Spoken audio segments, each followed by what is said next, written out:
Hay hombres que se dicen a sí mismos que ya terminaron, no en el sentido de rendirse, sino en el sentido de cerrar un ciclo. Uno llega a cierto punto donde deja de buscar, deja de preguntar, deja de esperar respuestas que nunca van a llegar, y luego empieza a explicar ese encierro como si fuera fuerza.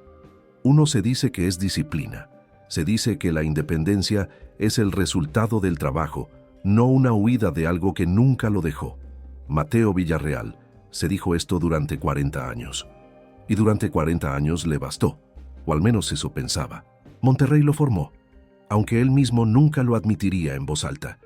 Había algo en él de ese ritmo industrial de la ciudad, ese empuje hacia adelante sin rodeos innecesarios, una laboriosidad clavada en los músculos más que en las palabras, y una cierta dureza que no nació de la maldad, sino de la necesidad de sobrevivir en un lugar donde nunca te regalaban nada. Creció en San Nicolás de los Garza, en un departamento del tercer piso de una unidad habitacional, con un padre que se levantaba antes de las 5 de la mañana para ir a la planta siderúrgica, y una madre que murió cuando él tenía 3 años. Así se lo dijeron. Así lo grabó en su corazón, como uno de esos hechos que uno acepta porque no tiene las herramientas para cuestionarlos. Su madre murió joven, su padre se quedó solo. Mateo creció sin ella, y luego creció un poco más, y dejó de preguntar. Antes de empezar este viaje, deténganse un momento. Lo que están a punto de escuchar es la historia de un hombre que creía conocer cada rincón de su propia vida, y luego descubrió que todo el edificio estaba construido sobre cimientos distintos a los que imaginaba. Suscríbanse al canal para que no se pierdan ninguna de nuestras historias. Escriban en los comentarios desde qué ciudad nos ven. Nos encanta saber qué tan lejos viaja este relato. Y si estas primeras palabras ya les llegaron al corazón, dejen su like. Nos ayuda a traer nuevas historias cada día. A los 54 años, Mateo Villarreal era un hombre cuyo nombre se pronunciaba en los círculos de negocios con un respeto que rayaba en el miedo. No era ruidoso, no era ostentoso, no iba a esas fiestas donde se exhiben los éxitos como trofeos en una repisa. Manejaba un carro oscuro, usaba trajes grises hechos a la medida en la Ciudad de México y desayunaba solo frente a la ventana de su oficina en el centro de Monterrey cada mañana a las 7:15. Tenía en su poder 44 propiedades en 4 estados, 3 empresas con ingresos estables, acciones en otras 2 y un jet privado que aterrizaba en el aeropuerto del norte para llevarlo a donde era necesario ir y nunca a donde quería ir, porque Mateo Villarreal no se permitía querer cosas que no tuvieran sentido en una tabla de resultados. La gente que chambeaba con él decía que era justo, pero frío. Su secretaria, Lupita, que llevaba más de 12 años con él, una vez le confesó a una colega que en todo ese tiempo nunca lo había visto reír. No de esa forma en que uno se ríe cuando algo de verdad te sorprende y te alegra.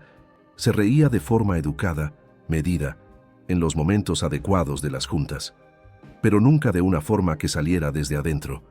Era un hombre sin corrientes subterráneas, o al menos eso aparentaba.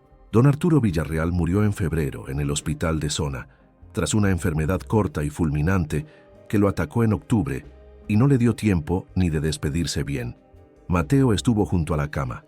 Sostuvo la mano de su padre, esa mano que de niño lo llevaba a cruzar la calle, que traía a la casa el olor a aceite de motor cada noche, que nunca fue muy suave, pero que siempre estuvo presente. Y cuando don Arturo dejó de respirar, Mateo se levantó, se abotonó el saco, le hizo un gesto a la enfermera en la puerta y salió al pasillo. No lloró. No en ese momento.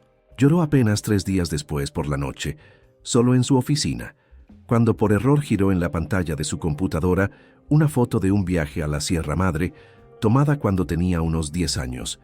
Él y su padre, ambos con mochilas, ambos con las botas llenas de lodo, ambos un poco borrosos como si la cámara no hubiera alcanzado a captar el movimiento. En ese instante, algo se rompió dentro de él, y luego se volvió a sellar. Rápido, como siempre. La herencia no era complicada. Don Arturo vivía con sencillez.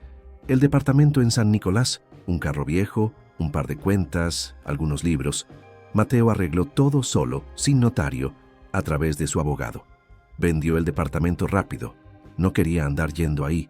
No quería estar parado en medio de un cuarto donde todo olía a lo que fue y nada olía a lo que sería. Empacó las cosas en cajas y las llevó a una bodega. Los muebles se los regaló a la vecina de la planta baja. Todo fue rápido, limpio, sin emociones, como Mateo arreglaba todo.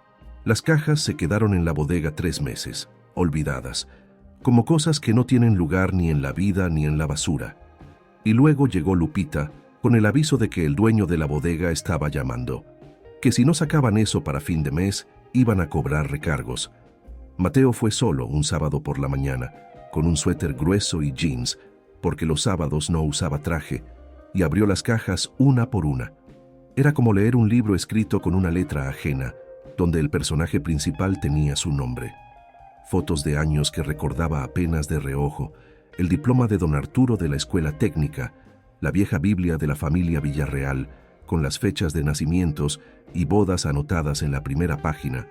La fecha de Mateo estaba ahí escrita por la mano de su padre, 3 de marzo, y luego, hasta el fondo de la última caja, metido entre 2 libros pesados, como si fuera un separador que no pertenecía a ninguna página. Un sobre. No estaba sellado, no tenía dirección. Solo tenía escrita una palabra con la letra pequeña e inclinada de su padre. Mateo. Lo tomó en sus manos. Estaba seguro de que era algo banal. Instrucciones de un seguro, el número de una cuenta, tal vez una felicitación de cumpleaños escrita presintiendo el final. Se levantó de estar en cuclillas, se apoyó contra la pared de piedra de la bodega y sacó la carta.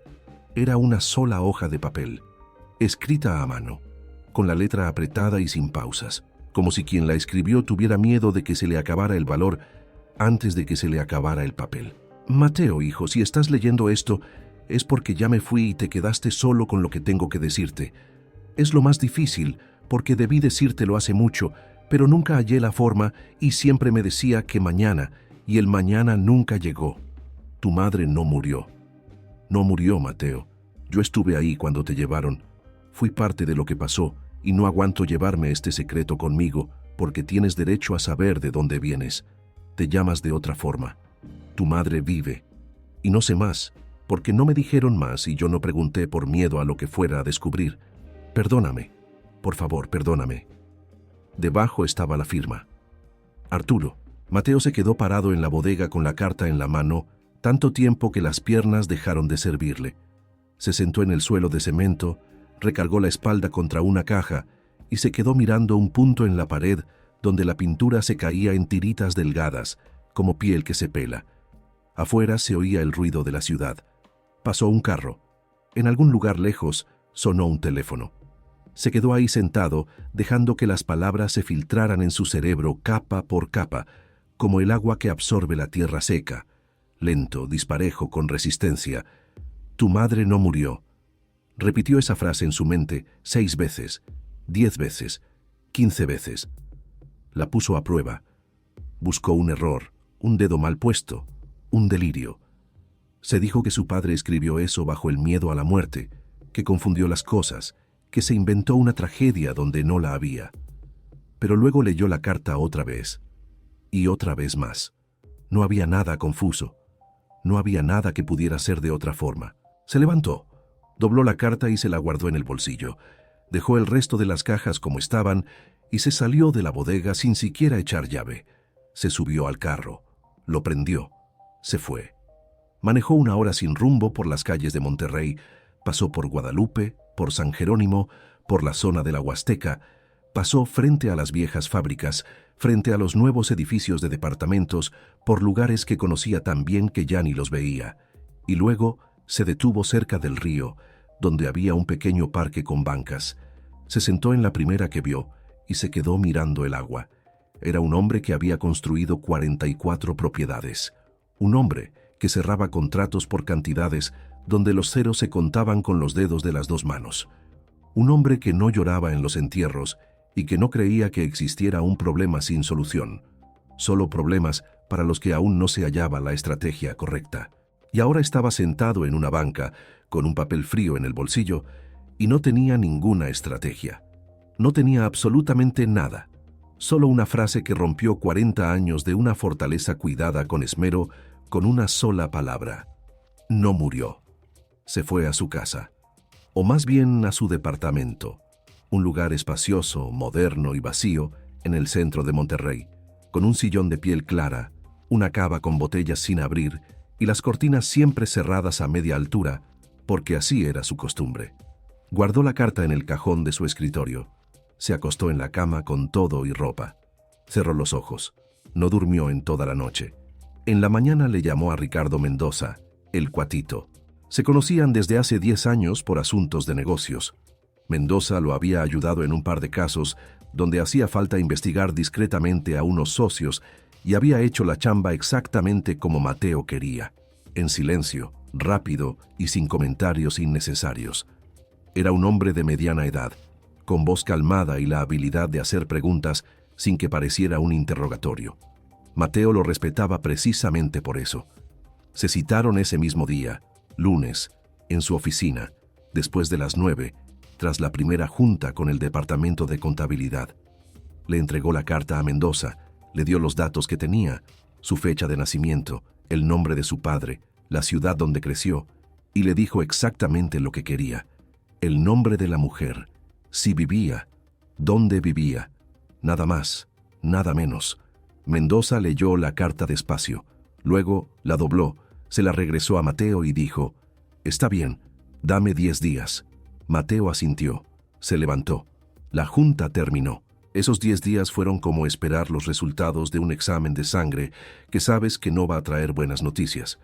Mateo trabajó normal, juntas, contratos, llamadas, comidas con socios. Nadie notó nada. Lupita le traía su café de olla, él se lo tomaba, le daba las gracias y seguía. La ciudad funcionaba a su alrededor como siempre. Los camiones pasaban. El calor de Monterrey empezaba a apretar. El Cerro de la Silla estaba en el horizonte como siempre, ese gigante de piedra que había estado ahí toda su vida, antes de que naciera y que seguiría ahí después. Pero por dentro trabajaba un terremoto silencioso e incansable. Al 8º día llamó Mendoza. Dijo: «Tengo un nombre y una dirección. ¿Quieres que te lo mande por correo o nos vemos?» Mateo dijo: «En persona». Llegó esa noche. Se sentó frente a Mateo, abrió una carpeta y puso sobre la mesa una hoja, un expediente con una foto, un nombre y una dirección. La mujer de la foto era vieja, muy vieja. Estaba sentada en el patio de una casa en una silla de mimbre, con un perro a los pies y la mirada perdida en la distancia. Pelo blanco, manos arrugadas, hombros un poco caídos, pero en la línea de la mandíbula, en la forma de las cejas, en la curva firme de los labios, había algo que Mateo reconoció sin pensarlo, como algo que siempre estuvo en la periferia de su conciencia y que apenas ahora entraba al centro. Elena Domínguez, 76 años. Domicilio: Santiago, un pueblo mágico cerca de Monterrey. Vive sola. Estado de salud: diagnóstico de cáncer, tratamiento conservador, ambulatorio.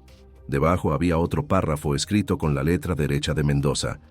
Según la información del registro local, la mujer nunca se volvió a casar. Tiene el registro de un hijo varón, nacido el 3 de marzo, cuyo paradero se marca como desconocido desde temprana edad, y un registro de una hija, Lucía Domínguez, nacida en julio, registrada por última vez en una dirección en Monterrey, de donde se reporta como desaparecida desde que tenía 22 años. Una hermana, Lucía. Mateo leyó la frase 2 veces. Luego levantó la mirada hacia Mendoza. ¿Sabía usted de una hermana?, preguntó Mendoza con calma, sin drama. No, respondió Mateo, y fue uno de los pocos momentos en los últimos 20 años en que su voz no sonó como la de un hombre que tiene todo bajo control. Mendoza asintió. No preguntó nada más. Se levantó, le dio la mano a Mateo y le dijo que si necesitaba cualquier otra cosa, ya sabía dónde encontrarlo. Luego se fue. Mateo se quedó solo con la carpeta. Se quedó mirando la foto de la mujer vieja en la silla de mimbre. Luego tomó el teléfono y puso la dirección en el mapa. Santiago. 35 minutos en carro desde Monterrey. A 35 minutos del lugar donde vivió toda su vida. No durmió en toda la noche. En la mañana se levantó a las 4, se preparó un café, se sentó junto a la ventana y se quedó mirando la ciudad dormida. Las manchas amarillas de las luminarias, los techos oscuros, la carretera donde pasaba un carro solitario cada tanto. Pensó en don Arturo, en su mano llevándolo a cruzar la calle, en el olor a aceite, en el viaje a la sierra con las botas enlodadas, en que un hombre puede vivir toda su vida junto a la verdad y no saber que está ahí, porque nadie le dijo hacia dónde mirar. Y luego pensó en la mujer de la silla de mimbre, en que tenía cáncer, en que no le quedaba mucho tiempo. La decisión llegó en silencio, sin drama, como la mayoría de sus decisiones. Se levantó, se terminó el café, se vistió. Le escribió un mensaje a Lupita diciendo que no iría a la oficina. Se subió al carro y agarró camino hacia Santiago. Cruzó Monterrey todavía bajo la luz gris del amanecer. Luego tomó la carretera hacia el sur, donde el paisaje empezaba a cambiar. Menos industria, más verde, los cerros subiendo en el horizonte como guardianes mudos. Se salió de la vía principal y luego otra vez, por un camino más estrecho donde a los lados se extendían cercas y huertos y casas con las ventanas todavía cerradas. Estacionó a 200 metros de la dirección, a la orilla del pueblo, cerca de una capillita con la reja oxidada. Se bajó del carro, se quedó un momento en el silencio del aire mañanero, que estaba fresco y limpio y olía a hierba y a algo que no sabía nombrar. Luego caminó. La casa estaba al final de un callejón corto, detrás de un portón de madera, con una cerca pintada de verde tras la cual crecían unos árboles frutales. Era una casa pequeña, pintada de blanco, con techo de teja gris, con una ventana tras la cual había luz. Alguien ya estaba despierto, aunque apenas eran las 7 de la mañana. Mateo estaba frente al portón y no podía abrirlo. Se quedó ahí 2 minutos, 3. Hizo lo que nunca hacía: dudar. El hombre que entraba a las salas de juntas sin tocar y cerraba contratos durante la comida, estaba frente a un portón de madera como un chavo que no está seguro de si le permiten pasar. Luego el portón rechinó. No porque él lo abriera, sino porque del otro lado lo abrió una mujer. Estaba frente a él con un delantal de jardín, con unos guantes de trabajo en la mano, con el pelo blanco como en la foto. Se le quedó mirando. Y luego, en su expresión, pasó algo que Mateo Villarreal creyó durante toda su vida adulta que no se podía describir. Un cambio en el rostro, cuando un ser humano ve aquello que pensó que nunca volvería a ver. Como si de repente se le detuvieran todos los relojes. No dijo «buenos días», no dijo «¿quién es usted?». No dijo nada de lo que se le dice a los extraños en la puerta. Dijo «Mateo», y su nombre en la boca de ella sonó distinto a como lo había escuchado nunca, como una palabra que alguien pronuncia tras años de silencio, cuando solo la cargaba por dentro y en ningún otro lugar. El mundo bajo sus pies no desapareció, pero se inclinó. Y Mateo Villarreal, el hombre sin corrientes subterráneas, el hombre que no lloraba en los entierros y que no creía en problemas sin solución, sintió que en su garganta crecía algo que no entendía y que no dominaba. Dijo, «Soy yo». Y Elena Domínguez, que llevaba 30 años esperando esa frase, dio un paso adelante, apoyó las manos en el marco de la puerta y no se fijó en su traje caro, ni en su carro, ni en nada de lo que mostraba en lo que se había convertido. Se le quedó mirando al hombro izquierdo, al lugar bajo la camisa donde había una pequeña cicatriz plateada de una vieja sutura. «Enséñame el hombro», dijo ella en voz baja. Mateo se desabrochó el primer botón de la camisa. Se hizo a un lado el cuello. La cicatriz estaba ahí. Siempre estuvo ahí, tan pequeña que casi ni la notaba. Recordaba que una vez le preguntó a su padre y él le dijo, «Te caíste de una banca cuando estabas chiquito». Y Mateo le creyó, porque ¿por qué no le iba a creer? Elena miró la cicatriz, luego cerró los ojos, y cuando los abrió por sus mejillas rodaba algo que no sabía de dignidades ni de mañanas ni de extraños en la puerta. «Yo te cosí eso», dijo ella. «Tenías 3 meses. Te caíste de la hamaca». Mateo se quedó parado. No se movió. Afuera, en algún lugar, cantó un gallo. Un sonido distante, absurdo y fuera de lugar, pero real. Y luego pasó lo que nunca le pasa a hombres como Mateo Villarreal, hombres de trajes grises y 44 propiedades y jet privado. Pasó en silencio, sin avisar, sin un gesto dramático. Dio un paso hacia la madre que nunca tuvo y no soltó ni un sonido, pero sus hombros se encogieron hacia adentro, como si por fin pudiera dejar de cargar el peso que llevó toda la vida. Elena estiró la mano y se la puso en la espalda. Se quedaron así un buen rato en la entrada, con el patio cerrado detrás de ellos y el paisaje despertando en silencio a su alrededor, y ninguno dijo nada de lo que tenía que decirse de inmediato, porque todavía quedaba mucho de lo que tenía que venir. Pero este era el comienzo. Era el comienzo de algo que tardó 30 años en tener la oportunidad de empezar. Elena lo invitó a pasar sin demora, sin preguntas, sin esperar a ver si él quería. Simplemente giró la perilla, abrió la puerta y entró. Y hubo en ese movimiento algo tan natural como si esta mañana hubiera existido siempre y solo se hubiera retrasado 30 años. La cocina era pequeña, con azulejos de un patrón que pertenecía a otra época, y una ventana que daba al jardín donde crecían unos nopales y un maguey. Sobre la mesa había un crucigrama a medias y una taza de café de olla todavía caliente. En la estufa estaba una tetera vieja. Era un lugar donde el tiempo no corría como en las oficinas, donde no corría para nada, o corría de otra forma, más tranquilo, como el agua de un arroyo playo más que un río desbocado. Mateo se sentó donde Elena le indicó, en una silla vieja junto a la mesa, con el respaldo de madera gastada. No se quitó el saco, porque no sabía cuánto tiempo estaría ahí y no quería demostrar nada que no fuera cierto. Observó cómo Elena acercaba una taza, cómo abría un frasco de café, cómo movía las manos con la seguridad de alguien que sabe exactamente dónde está cada cosa. Y siempre lo supo. ¿Sabías que vendría?, preguntó él. Ella no lo miró de inmediato. Sirvió el agua caliente, trajo las tazas y se sentó enfrente. Solo entonces lo buscó con la mirada. «Tuve un sueño», dijo. «3 veces seguidas, pero no por eso. Lo supe porque te vi en la tele, hace 4 años, un programa de esos de negocios sobre Monterrey.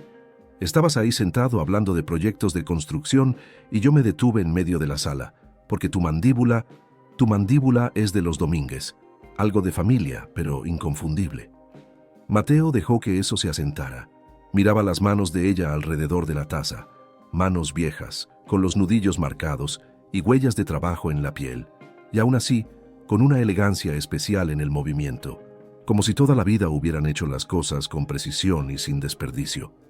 «¿Por qué no viniste tú?», preguntó él. Hubo un momento de silencio. «Porque no sé qué te trajo lo que ellos te dieron», dijo ella. «Te dieron otra vida, educación, lana, un camino. Venir por ti hubiera sido romper lo que construiste, y yo no tenía derecho a eso». Hizo una pausa. «Y tuve miedo de que me rechazaras, de que dijeras, ¿quién es usted, vieja loca?, y me cerraras la puerta. Pero no viniste ni siquiera cuando se trató de Lucía». Esa palabra, el nombre, aterrizó en la mesa entre ellos con un peso propio. Elena cerró los ojos. «Por Lucía intenté ir con la policía, pero a nadie le importaba una muchacha de pueblo que se fue por su cuenta a la ciudad. Me dijeron, es mayor de edad, tiene derecho a irse a donde quiera». Les enseñaba las cartas. Les enseñaba la foto del tipo de la camioneta. Escribí peticiones. Y un día dejaron de contestarme el teléfono. Mateo escuchaba en su voz ese cansancio específico, no cansancio de sueño, sino de años de gritar al vacío. Conocía ese cansancio por los pleitos de negocios, pero allá siempre había un juez, un abogado, una estrategia. Aquí no había estrategia. Aquí solo había un teléfono mudo y una madre esperando junto a la ventana. «Cuéntame de ella», dijo él. Elena se levantó, abrió un cajón de la mesa y sacó un sobre. No era el primero, no eran solo fotos. Era toda una capa de papeles, recortes, postales, fotos de diferentes épocas. Las puso frente a Mateo y se volvió a sentar. Mateo empezó a revisarlas. Lucía en una foto de niña. Una chava de ojos claros y expresión firme, con la cabeza un poco ladeada, como si estuviera decidiendo qué decir y apenas escogiera las palabras. En otra foto más grande, tal vez de 20 años, junto a una fuente, con una chamarra ligera y una mochila al hombro. Y en la última, la más nueva de toda la colección, una foto tomada con celular, un poco borrosa pero identificable. La muchacha está en una parada de camión en la ciudad, con un bolso al hombro y una expresión que no era de miedo, sino de concentración, como si fuera a algún lugar con un propósito. «Esta última», dijo Mateo. «¿Cuándo fue?» «3 días antes de que desapareciera. Ella misma me la mandó». Escribió: «Amá, voy a entrar a una chamba nueva. Voy a estar bien. El lugar donde trabajo ayuda a niños. Dijo que llamaba en una semana. Elena apretó la taza con ambas manos. No llamó. Mateo tomó la foto en sus manos. Miraba el perfil de la muchacha, la línea de la frente, la forma en que estaba parada, ligeramente inclinada hacia adelante, como si la gravedad la jalara hacia lo que venía. Y luego le pegó como un golpe físico. Se parece a mí. No de forma obvia, no para que fuera un choque, pero la forma de pararse, la mirada, esa arruga de concentración entre las cejas. La sangre habla, aunque nadie la escuche. Había otra carta, dijo Elena. Déjame buscarla. Se levantó y fue a la otra habitación. Mateo escuchó el ruido de papeles, el abrir y cerrar de un cajón, los movimientos lentos de alguien que conoce el orden de las cosas. Luego regresó con una hoja de papel doblada. Papel de carta un poco gastado en los dobleces, como pasa con las hojas que uno lee una y otra vez. Se la entregó a Mateo. Leerla fue extraño. La letra de Lucía era derecha, rápida, sin adornos. Las letras subían un poco hacia la derecha, como si la autora siempre tuviera prisa por llegar a algún lado. Escribía sobre el puesto de trabajo, sobre un hombre al que describía como convincente y lleno de promesas, sobre una organización que ayudaba a niños sin hogar. Escribía: «Amá, creo que este es mi lugar». Escribía: «Me gusta que alguien por fin haga algo de verdad, no que solo hable». Y al final, en una sola frase, separada del resto de la carta por un guión, como si la hubiera añadido al último momento: «Amá, si un día no llego, acuérdate que siempre traté de buscar la verdad. Y de eso no me avergüenzo». Mateo dobló la carta. Se la regresó a Elena. Se quedaron un momento en silencio. Afuera de la ventana, en el jardín, sopló un viento ligero que movió las ramas de un mezquite. «¿Cómo se llamaba esa organización?», preguntó Mateo. «Semilla de Esperanza», dijo Elena. Así estaba escrito en los papeles. ¿Y el hombre? Se llamaba Bernardo Maldonado. Andaba en una camioneta blanca. Tenía la voz suave y decía las cosas correctas. Mateo anotó ambos nombres en su teléfono, con precisión y sin comentarios. Luego preguntó por la dirección donde Lucía trabajaba. Elena le dio una dirección en Monterrey, calle, número. Añadió: «Pero ese lugar ya no existe. Dicen que se quemó». «Dicen», dijo Mateo. La vecina decía que nunca vio humo. Mateo cerró sus notas. Regresó la mirada a Elena, a sus ojos cansados y claros, a sus manos apretando la taza. «¿Cuánto tiempo tienes?», preguntó él. Ella no necesitó que le explicara de qué hablaba. Él tampoco. Elena sonrió apenas. No con alegría, sino con esa paz que llega cuando dejas de tener miedo a las respuestas. Los doctores dicen que lo que Dios quiera depende de cómo me sienta, de cómo reaccione el tratamiento. Hizo una pausa. «Tengo tiempo suficiente para ver cómo termina esto». Mateo se levantó, se abotonó el saco. Miró a la mujer vieja con el delantal de jardín y se dio cuenta de que en su vida no hubo ningún entrenamiento para esta situación, ningún protocolo de negocios, ningún manual de estrategia, ningún esquema con el que supiera qué hacer con lo que acababa de recibir. Pero hizo lo único que sabía que era correcto. Metió la mano al bolsillo, sacó una tarjeta de presentación y la puso sobre la mesa. «Si necesitas cualquier cosa», dijo. «Lo que sea». Elena miró la tarjeta, luego lo miró a él. «Busca a Lucía», dijo ella. «Es lo único que necesito». Mateo salió de la casa al aire limpio de la mañana. Cruzó el portón, cuyo rechinido esta vez casi ni lo afectó, y fue hacia el carro. Se sentó, lo prendió, y solo entonces, solo frente al volante a la orilla de Santiago, con un campo extendiéndose a la izquierda y los cerros en el horizonte a la derecha, se permitió lo que estuvo aguantando toda la mañana.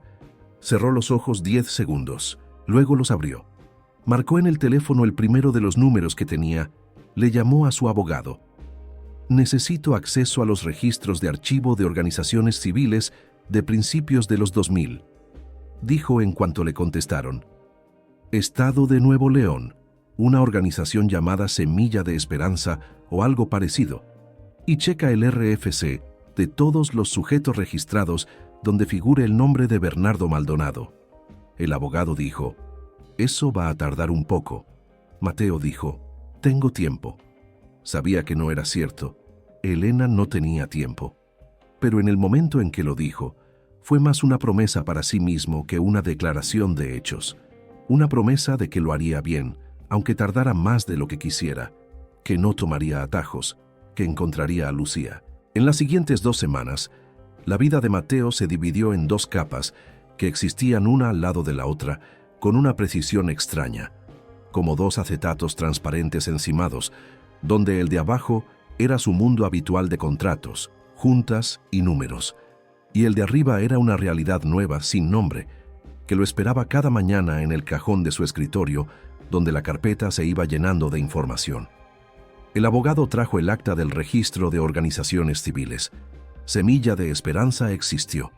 El registro estuvo activo 7 años y fue cancelado poco después del incendio, que fue marcado oficialmente como accidental. El representante legal fue todo el tiempo Bernardo Maldonado. Dirección de casa, oficina de papel, oficina real en otro lado. Y luego llegó la segunda información, la que hizo que Mateo se detuviera. Maldonado también era el gerente de una empresa de transportes que firmaba contratos con casas hogar en el estado de Nuevo León. Contratos de traslado, pagados con fondos de una fundación cuyo nombre figuraba al pie de cada factura como un garante silencioso. Mateo reconoció el patrón. En los negocios se le llamaba estructura de propósito especial, capas de sujetos para que el verdadero beneficiario de la lana estuviera lo más lejos posible de la responsabilidad visible. Solo que aquí no se trataba de dinero de un negocio comercial, se trataba de dinero destinado a niños. Fue a ver a Elena 3 días después, un sábado por la mañana, esta vez con una libreta. Se sentaron otra vez en la cocina con las cortinas entreabiertas y la luz cayendo de lado sobre la mesa. Elena trajo tamales que ella misma había hecho y Mateo se los comió sin decir nada. Pero se los comió, porque resistirse hubiera sido una falta de respeto y él en ese momento no quería ser irrespetuoso. Anotó cada nombre, cada fecha, cada lugar que Elena recordaba. Y Elena recordaba más de lo que él esperaba. Tenía en ella esa memoria específica de las madres abandonadas. Cada detalle, cada papelito, cada palabra estaba guardada con el cuidado que le ponen a las cosas los que saben que pueden perderlo todo, y por eso no sueltan nada.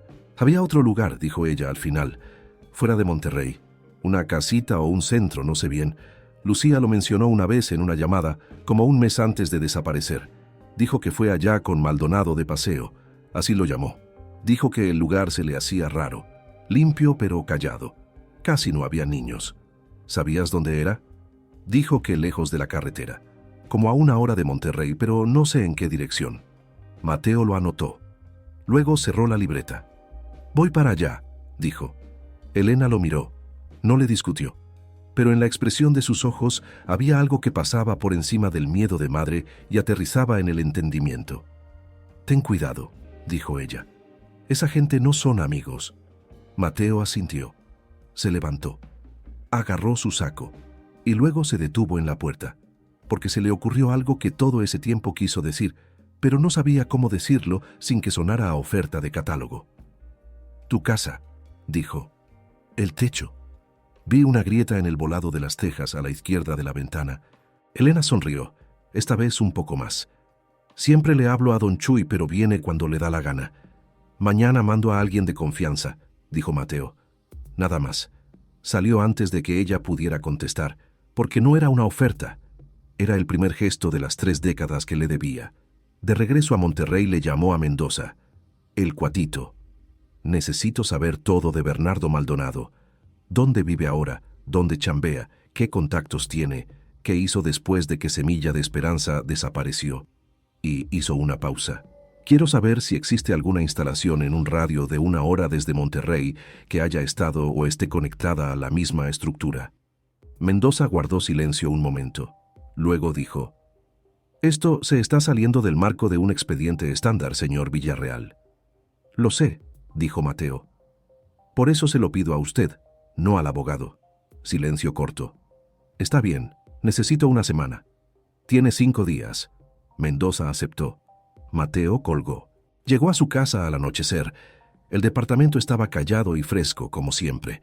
Prendió la luz del estudio, se sirvió un vaso de agua, ni vino ni café, y se sentó al escritorio.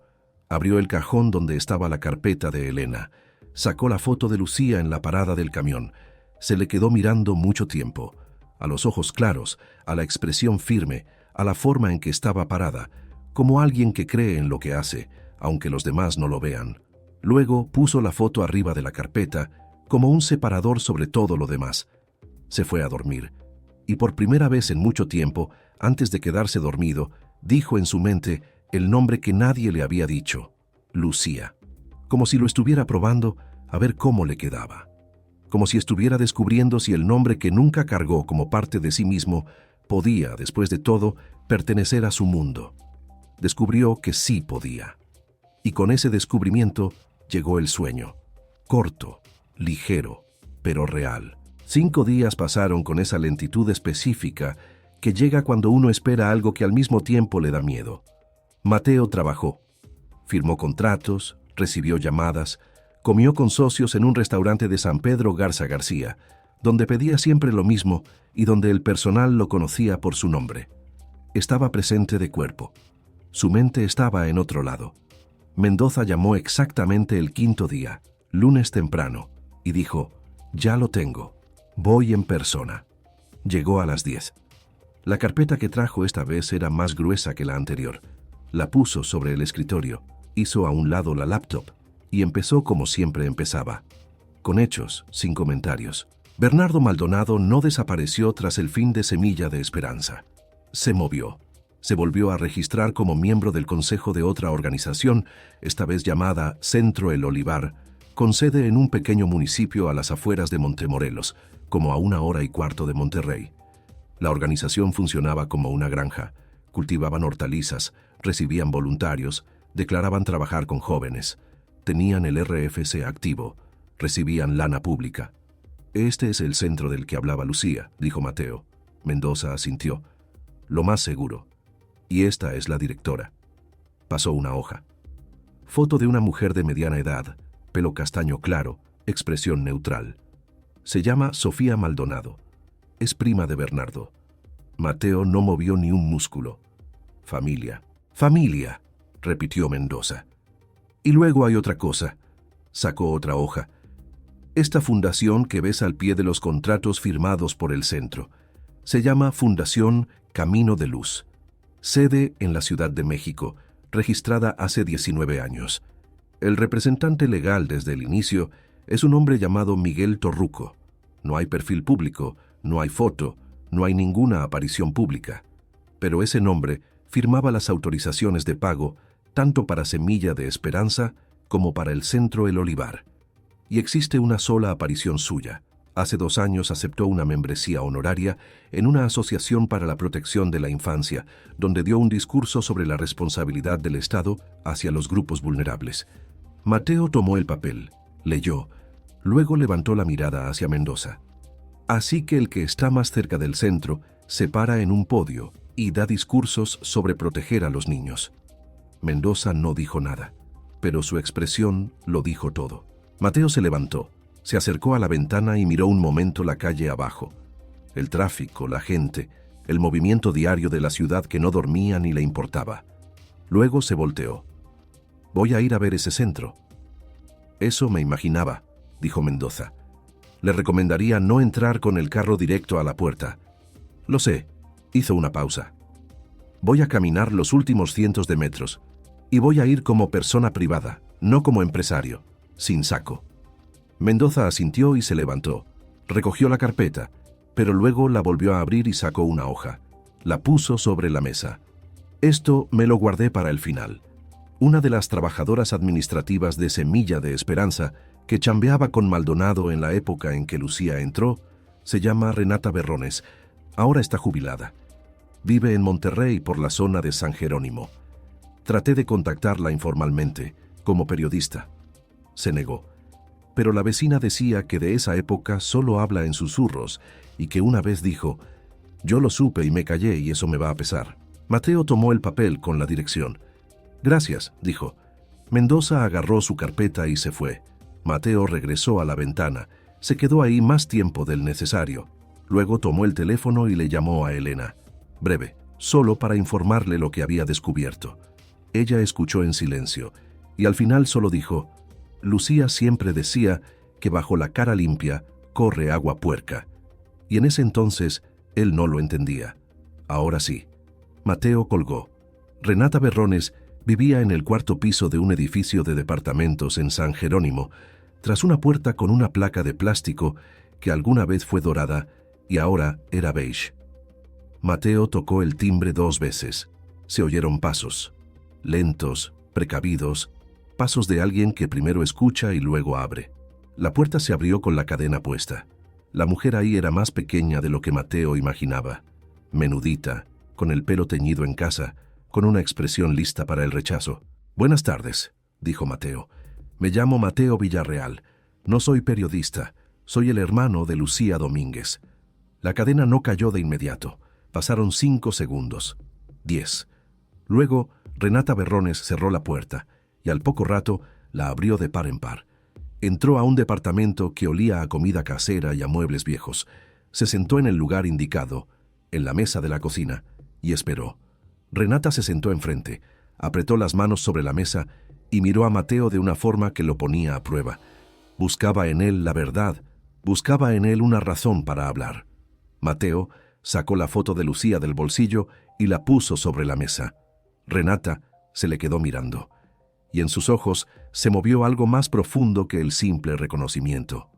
«Yo la vi», dijo ella, en voz baja como las primeras palabras tras un largo silencio. «¿Cuándo?» «Chambeó con nosotros como 4 meses. Llegó con una recomendación de Maldonado. Era lista, demasiado lista para ese lugar. Hacía preguntas que nadie más hacía. Por ejemplo, ¿a dónde se fueron estos niños? ¿Por qué aquí hay entrada y salida, pero en ningún lado dice el nombre de la familia? ¿Por qué en la bodega hay cajas de transporte vacías, pero nunca llegó ningún mueble?» Mateo dejó de respirar un momento. Luego dijo: «¿Y qué pasó?» Renata bajó la mirada. «Una mañana llegó Maldonado y me dijo que Lucía se iba a otra chamba, que le habían dado una mejor oferta. Lo dijo tranquilo, así como se dice una cosa que es normal». Levantó la mirada. «Pero 2 horas antes la vi en la parte de atrás discutiendo con Maldonado. No entendía las palabras, pero entendía lo que veía. Ella le reclamaba, él sonreía, y eso me dio más miedo que si hubiera estado gritando». «¿Después de eso ya no la vio?» «No». Pausa. «Pero escuché, de otra colega, que esa noche salió la camioneta. Tarde, en la noche. Maldonado decía que sacaban material viejo». Mateo no dijo nada. Dejó que el silencio trabajara. Renata siguió sin que él se lo pidiera, como si se hubiera roto una presa que llevaba años esperando. «Una vez fui a la Junta de Asistencia Social. Puse una queja, sin nombres, solo describiendo la cosa. Me dijeron que lo iban a checar, pero al día siguiente, Maldonado me llamó a su oficina y me dijo que sabía lo que había puesto y que sería una lástima perder la chamba. Y a los 3 días, un carro pasó despacio frente a mi casa. 3 días seguidos, a la misma hora. Eso fue todo lo que hizo falta decirme». Cerró los ojos. «No hice nada y con eso vivo». Mateo metió la mano al bolsillo interior del saco. Hoy se puso saco porque Renata era el tipo de persona para quien la forma importa, y sacó una hoja de papel con su dirección y número. «Si se acuerda de cualquier otra cosa», dijo, «un nombre, una dirección, lo que sea, avíseme directo a mí». Hizo una pausa. «Y si tiene miedo, dígame. Yo me encargo de que no haya razón para tenerlo». La mujer tomó el papel. No dijo nada, pero en el gesto con que lo recibió hubo más que palabras. En las escaleras, de bajada, Mateo sacó el teléfono e hizo una lista. Luego le llamó a Mendoza y le dijo que buscara si existía un camino hacia el centro El Olivar que no pasara por la entrada principal. Fue el fin de semana. Era una mañana gris, húmeda, sin lluvia, pero con esa humedad que se pega a la ropa y a la piel. Mateo estacionó cerca de un monte a 1 kilómetro del centro, vestido con una chamarra común y con una cámara al cuello, como un turista o alguien que anda de paseo, como se ven muchos por las orillas de los caminos. Caminó por una vereda que rodeaba unos sembradíos, luego bajó hacia un pequeño valle donde estaba el centro. Desde lejos se veía tranquilo, un portón pintado de rojo, detrás una construcción baja, detrás otras más, unas huertas a la orilla, una zona verde calmada. Se acercó a la cerca de malla ciclónica por el lado donde los nopales tapaban la vista. Se detuvo, escuchó. El silencio era demasiado profundo para un lugar donde chambean jóvenes. Luego dio la vuelta, despacio, como alguien que camina sin rumbo. Por una esquina vio una zona pavimentada. 2 carros estacionados. De una ventana salía un sonido. Una voz de mujer hablaba de forma monótona. Ningún otro sonido, ningún paso, ninguna risa.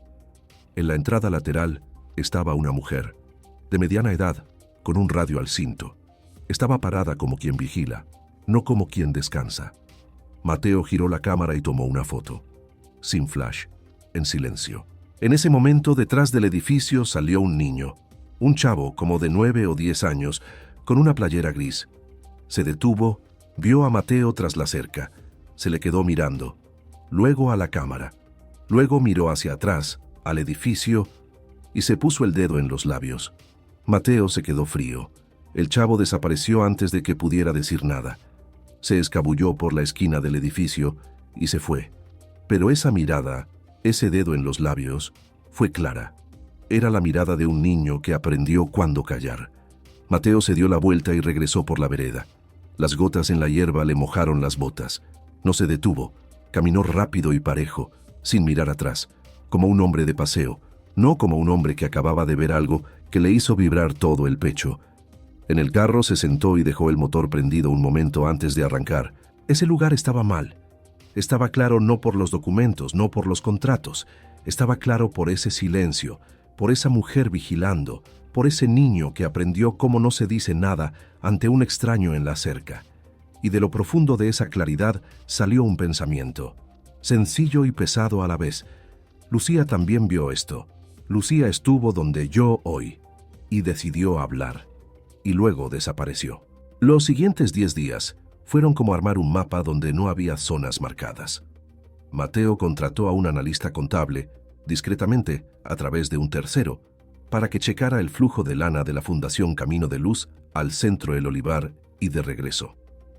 El resultado llegó en forma de una gráfica y una tabla que a primera vista era seca y a segunda vista era explosiva. Los fondos públicos, asignados a servicios sociales, viajaban a través de la fundación hacia el centro, de donde regresaban a 2 empresas privadas, ambas registradas a nombre de parientes de la familia Maldonado. Al mismo tiempo, se descubrió información sobre los subcontratistas, salud, alimentos, transporte. Todos se conocían. Todos ordeñaban el mismo fondo, y los niños en ese fondo figuraban como números en una tabla, como cantidad, no como nombres. Mateo lo imprimió, lo acomodó con cuidado, y luego le llamó a Elena no para informarle, sino porque quería que supiera hacia dónde iba la cosa, que no se quedó en la cocina de Renata, que los papeles crecen, que la desaparición de Lucía no fue casualidad. Y Mateo lo iba a demostrar. Elena escuchó todo en silencio. Al final dijo: «Creí que llegaría el día en que alguien de verdad moviera esto, pero no sabía que serías tú».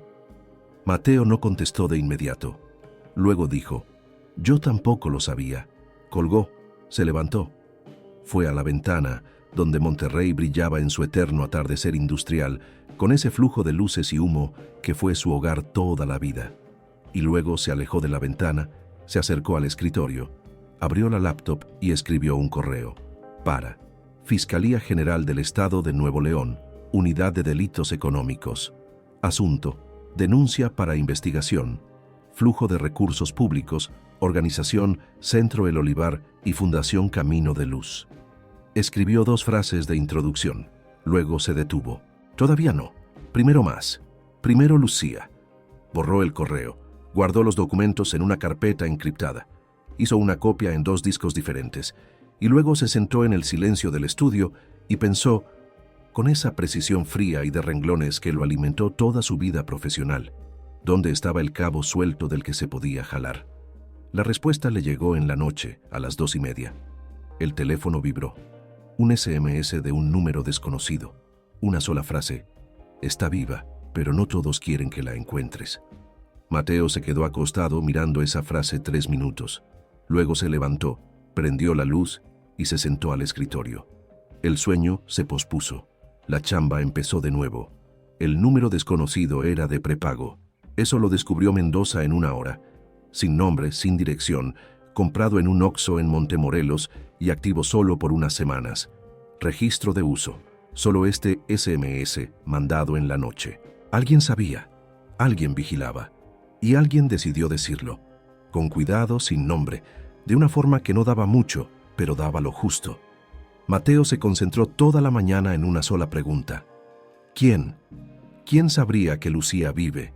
¿Y quién tendría al mismo tiempo una razón para decírselo a Mateo de forma anónima en lugar de abierta? La lista era corta. Alguien del círculo del centro que quería ayudar, pero tenía miedo del contacto directo. Alguien que vio a Lucía y se acordó. Alguien que vigiló el movimiento de Mateo en las últimas semanas y decidió avisarle. Llamó a Mendoza a comer, no a un restaurante, sino a la oficina, con unos lonches que trajo Lupita y con la puerta cerrada. Quiero que encuentre a cada persona que chambeó, o fue voluntaria en Semilla de Esperanza, o en el Centro El Olivar en los últimos 20 años, dijo Mateo. A cada uno. Empiece por los que se fueron a la mala o en circunstancias de las que nadie habla, y busque a una mujer que se especializara en alfabetización, en educación. Lucía le mencionó a su madre que en una de las organizaciones conoció a una mujer así. Mendoza anotó. Eso es una red bastante grande. Empiece por Semilla de Esperanza. ¿Tiene los registros de empleados? A través del registro de trabajadores sociales puedo rastrear una parte. La lista completa no. Consiga la parte. Luego vemos. Mientras tanto, Mateo hizo algo que no se dice en voz alta. Se sentó al escritorio, abrió la carpeta con documentos sobre sí mismo y empezó desde el principio. Revisó su propia identidad. Acta de nacimiento, pasaporte, registro de domicilio. Todo era consistente, todo encajaba, todo llevaba el nombre Villarreal. Pero Elena le había enseñado una semana antes otro papel, una hoja amarilla escrita a mano, doblada 4 veces, donde se leía la fecha de su nacimiento, el nombre de la madre y el espacio del padre vacío.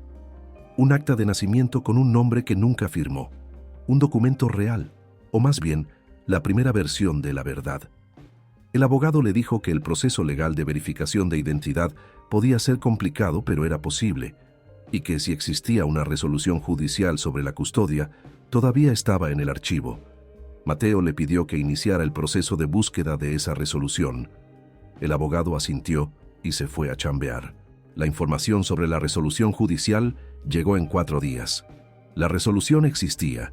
Tenía fecha de cuando Mateo tenía como 1 año y estaba marcada como custodia permanente a favor de un hombre llamado Arturo Villarreal. Las firmas bajo la resolución eran 3, el juez, el abogado y un médico. El nombre del juez estaba en el archivo. El abogado y el médico estaban como testigos. Nombre del juez, Lic. Pablo Riedel. El abogado lo trajo en persona y dijo, Riedel ya no vive. Murió hace 7 años. Pero uno de los testigos, el médico, vive. Se llama Dr. Stanislav Vitek. Tiene 82 años, vive en San Pedro. Mateo lo anotó. Luego preguntó, ¿esa firma es legal? ¿Pudo ser falsificada? El abogado se encogió de hombros con cuidado. Grafológicamente es auténtica, pero si hubo presión o lana de por medio al momento de la firma, eso no lo sé por el puro documento. Así que Vitek pudo ser obligado a firmar. O convencido o pagado. Mateo asintió, lo dejó pasar. A los 3 días, mientras tanto, regresó Mendoza con un nombre que Mateo esperaba. No sabía, pero esperaba. Beatriz Novelo, 67 años, antes maestra voluntaria de alfabetización, chambeó en Semilla de Esperanza 1 año y medio, luego se fue. Dirección, un pueblito cerca de Linares. Mateo fue solo, esta vez conscientemente sin saco, con ropa con la que parecía alguien que venía de la ciudad por chamba, no por comprar terrenos. Estacionó frente a la cantina del pueblo y caminó el resto. La casa de Beatriz Novelo estaba escondida tras una cerca viva muy alta, con las ventanas tapadas por cortinas. Tocó una vez y luego otra. La puerta la abrió una mujer de pelo blanco, cortado parejo, con aretes de cuentas rojas y un manojo de llaves en la mano, como si apenas fuera saliendo. Mateo se presentó. Dijo, busco a mi hermana, Lucía Domínguez. Chambeó en Semilla de Esperanza. Beatriz Novelo no cerró la puerta, pero se quedó tiesa. Lo miró de pies a cabeza. ese tipo de mirada que busca el peligro y luego busca la verdad. «Pase», dijo ella. El cuarto al que entró estaba lleno de libros, repisas hasta el techo, colecciones, enciclopedias, novelas gastadas, libros de idiomas. Había calor y olor a papel y a cosas viejas. Beatriz le ofreció asiento y ella misma se sentó en un banquito enfrente, cruzó las manos y se quedó callada. Mateo habló primero. Dijo todo, desde el sobre en la caja, pasando por Elena, los documentos, el SMS. No acortó, no simplificó. Lo dijo tal como fue, porque si en esa persona había un impulso de decirle más, primero tenía que saber que él merecía escuchar. Beatriz escuchó sin interrumpir, y cuando Mateo terminó, se levantó, se acercó a la repisa y sacó un libro, viejo, con el lomo gastado, como si lo hubiera leído muchas veces o como si lo abriera en una página específica. Metió los dedos y sacó un sobre doblado. «Lucía me dejó esto», dijo, antes de irse. Dijo, «Si no vengo en 2 meses, mándaselo a mi hermano». Pero yo no sabía dónde estaba el hermano, solo sabía que existía y que se lo habían llevado. Le entregó el sobre. Mateo lo desdobló con esa calma que practicó por años, firmando documentos importantes, con una calma que estaba presente por fuera, pero por dentro era como una superficie de cristal antes de una tormenta. Era una hoja de papel, escrita rápido, con la tinta un poco corrida donde la pluma se detuvo mucho tiempo. La letra de Lucía, esa derecha, inclinada a la derecha que conocía por la carta de su madre. Escribió sin encabezado, directo al grano. Vi cómo se llevaban a los niños, vi los reportes vacíos, vi cómo firmaba Maldonado cosas que nadie autorizó y cómo se escondía detrás un nombre que una vez oí mencionar en una junta. Un nombre que no era de nadie presente, pero que estaba ahí como una bendición silenciosa. Si esto lo encuentra alguien que quiera preguntar, acuérdate de este nombre, Camino de Luz. Esa es la fachada. Detrás está la lana. Detrás de la lana hay caras sin nombre. Amá, si un día no llego, acuérdate que traté de decir la verdad. De eso no me tengo que avergonzar. Debajo había unas líneas más específicas, con direcciones, con fechas. Mateo las leyó 3 veces. Beatriz callaba. Mateo dobló la hoja y la metió de nuevo al sobre con el cuidado con que se tratan las cosas que tienen peso. ¿A dónde se fue?, preguntó. ¿De dónde? ¿A dónde? Beatriz se quedó pensando. Me dijo que iba a tratar de infiltrarse en una organización nueva que estaban haciendo. Dijo que reconocería a la misma gente con otro nombre. Mencionó, se detuvo. Mencionó a una mujer vieja. Dijo, si necesito esconderme, voy con ella. Vive sola en el monte, lejos de la carretera. Nadie la vigila. ¿Nombre? Eso no me lo dijo. Beatriz bajó la mirada. Pero mencionó la zona. Dijo, es hacia la Sierra Madre, lejos del asfalto. Mateo se levantó, dio las gracias, salió. En el carro se sentó y prendió la calefacción. No hacía frío, pero necesitaba un momento donde hubiera claridad y calor y silencio. Miraba por el parabrisas hacia el camino. Una mujer vieja, en la Sierra Madre, lejos de la carretera. Mendoza lo buscaría. Se lo daría a Mendoza. Le llamó desde el carro. Dijo, necesito saber si existe una mujer mayor viviendo aislada en la zona de la sierra, fuera de los centros de población, tal vez sin vecinos registrados en un radio de 2 kilómetros, si es que está registrada en algún sistema, y añada un filtro a la búsqueda. Alguien que pudiera recibir gente que huye, que tuviera contactos con redes de voluntarios locales o trabajo social, pero que viva fuera de lo común. Mendoza dijo, eso va a ser como buscar una aguja. Mateo dijo, hemos buscado cosas peores. Colgó, arrancó el carro y se quedó pensando un momento en si debía llamarle a Elena, y luego le llamó, porque se dio cuenta de que cada paso que daba era un paso que le importaba a Elena más que a nadie, y ella merecía saberlo. Le contó de la carta, de Beatriz, de la mujer vieja en la sierra. Elena dijo en voz baja, Lucía siempre decía que el monte es el único lugar donde puede estar sola, sin sentirse abandonada. Mateo detuvo el carro a la orilla del camino y dejó que las palabras se asentaran. La voy a encontrar, dijo. Esta vez no sonó a promesa, sonó a un hecho. Mendoza tuvo resultados en 6 días. Eran limitados, pero existían. una mujer mayor, registrada en un paraje detrás de Santiago, en el catastro como domicilio permanente, sin vecinos en 2 kilómetros a la redonda. Nombre: Marta Szczepankova, una mujer de origen extranjero que se quedó a vivir ahí hace décadas, 77 años. Antes chambeó en el área de trabajo social comunitario. En los últimos 15 años, sin aparecer en ningún registro público fuera de su domicilio y el seguro social. Mateo leyó la dirección, luego la dobló y se la guardó en el bolsillo. Se fue el fin de semana. El camino fue por Santiago, luego por una carretera que subía hacia los cerros, luego por un camino cada vez más estrecho, luego por una brecha donde su carro pegaba en el suelo disparejo y donde los árboles hacían un techo sobre el camino. Estacionó donde el camino se acababa y caminó el resto. Fueron 30 minutos de caminata por el monte. Mateo iba despacio, siguiendo las marcas en las piedras, cruzando un arroyo por un tronco caído. Los pies se le hundían en la hojarasca húmeda. El aire estaba fresco y limpio como agua de pozo. Luego salió a un claro donde estaba la casa, de madera, con la planta baja de piedra y un porche de madera, con una chimenea de la que salía un hilito de humo. Cerca de la cerca había un pequeño bebedero de madera con agua. En el tendedero había ropa secándose. Alguien vivía ahí. Se acercó a la puerta del porche y tocó. Tras la ventana hubo movimiento, luego silencio, luego el sonido de pasos. La puerta la abrió una mujer, alta, derecha, con el pelo gris trenzado en una sola trenza delgada, con la mirada aguda y calmada a la vez. Tenía las manos a los lados, no de forma tensa, sino lista. Se le notaba que no le extrañaba ver gente en su puerta, pero tampoco confiaba en ellos. Mateo dijo: «Me llamo Mateo Villarreal, busco a mi hermana». La mujer se le quedó mirando, mucho tiempo. Luego se hizo a un lado de la puerta y dijo: «Pase». Marta no le dio café ni té. Trajo un vaso de agua y se sentó enfrente con las manos cruzadas en el regazo. «Lucía estuvo aquí», dijo sin rodeos. Mateo dejó de respirar. «¿Cuánto tiempo?» «Casi 6 meses.